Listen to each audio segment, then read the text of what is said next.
Tokyo Revenger arrive bientôt à son terme, et la bataille finale a sonné depuis quelques chapitres. Le Kanto Manjikai face au Toman seconde génération, le passé face au futur, Mikey face à Takemichi. Un combat où le Toman est en sous-effectif, un peu comme d'habitude on va dire, mais malgré tout qui rivalise face au gang adverse. Des combats importants où des rivaux de toujours s'affrontent, de nombreuses victoires pour le Toman, mais aussi des défaites qui font très mal, et qui sonnent peut-être un retournement de situation et une balance des forces qui penche plus vers le Kanto Manjikai, comme on l'a vu dans les derniers chapitres. Mais alors avec un sous-effectif, des défaites qui commencent à s'accumuler et un Mikey plus fort que jamais, comment le Toman pourrait gagner? Qui pourrait l'aider à gagner? Salut à tous, c'est Vinja la chaîne Vance et aujourd'hui on se retrouve pour une théorie sur l'arc final de Tokyo Revenger.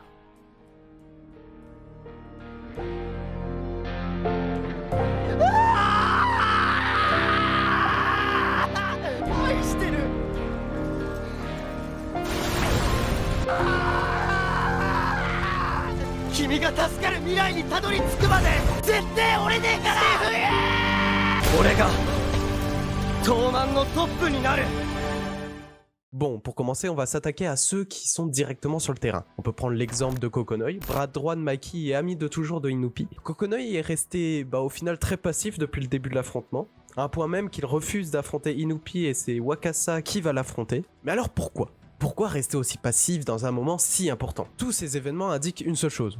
Kokonoi ne veut tout simplement pas se battre contre le Toman. Chaque case montre qu'il reste spectateur du combat sans y interférer. Est-ce que ça annoncerait un retournement de veste de Kokonoi qui pourrait rejoindre le Toman pour se battre aux côtés de Inupi? Du coup, petit update, spoil chapitre 251, donc ceux qui veulent garder la surprise du prochain chapitre, je vous invite à aller à ce timecode de la vidéo. Quelques leaks du chapitre 251 sont sortis et selon les gens qui ont traduit certains leaks, Kokonoi aurait bien retourné sa veste finalement. On verra ça mardi du coup, mais ça fait bizarre. Je suis content d'avoir raison, mais en même temps, ça me fait un peu chier parce que ça fait une semaine que je prépare la vidéo. Mais bon, c'est pas grave, on continue quand même. Après Kokonoi, il y en a deux. On ne sait toujours pas les raisons de pourquoi ils sont aux côtés de Mikey. Je parle bien sûr de Wakasa et Benkei, pourtant très proches de Senju, mais ennemis lors de la bataille finale. Ce passage d'un camp à l'autre est sûrement dû à la victoire écrasante de Mikey lors de la guerre des Trois Cieux qui a engendré la dissolution du Brahman et aussi la mort de Tyrannosaurus. Mais est-ce qu'ils peuvent encore être ramenés à la raison? Ces deux personnages qui ont choisi une certaine facilité en choisissant le camp de Mikey,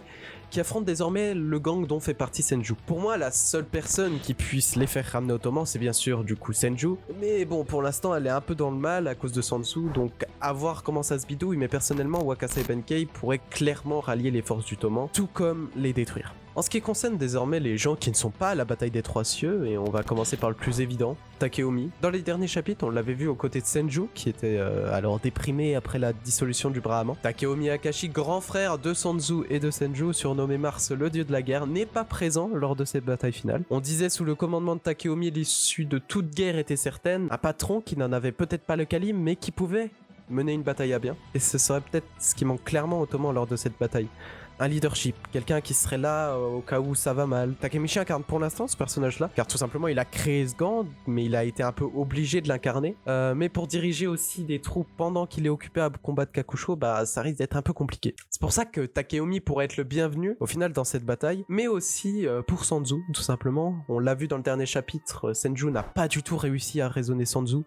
Elle s'est fait démonter à coups de barre de fer. Pour moi, le seul qui pourrait au final ramener à la raison Sanzu et s'excuser auprès de lui pour qu'au final il arrête sa folie, ce serait Takeomi qui lui avait mis beaucoup de pression quand il était jeune, et voir Takeomi peut-être s'excuser face à Sanzu pourrait peut-être le faire changer d'avis, quelque chose comme ça, on verra bien. Mais du coup, quelle serait la justification d'une absence lors de la bataille finale alors qu'elle a commencé? Eh bien, peut-être pour rallier des renforts comme certains personnages proches du Toman à leur manière. Je sais que vous l'attendez et que beaucoup le souhaitent. Taiju Shiba, anciennement 10e commandant des Black Dragons et grand frère de Hakai présent lors de cette ultime bataille. Un homme surtout reconnu pour sa violence et sa cruauté, surtout envers son frère et sa sœur, mais qui a été battu par Mikey lors de l'arc Black Dragon. Taiju pourrait être l'un des personnages qui aiderait le Toman, pour la dette d'ailleurs qu'il a envers Takemichi, remboursée dans un futur révolu du coup qui n'existe plus, mais aussi pour son frère Hakai. On l'a vu dans un des futurs justement où Takemichi recroise Taiju, il était véritablement touché par la mort de son frère au point même d'avoir le souhait de se venger et de venir tout simplement tous les jours à l'église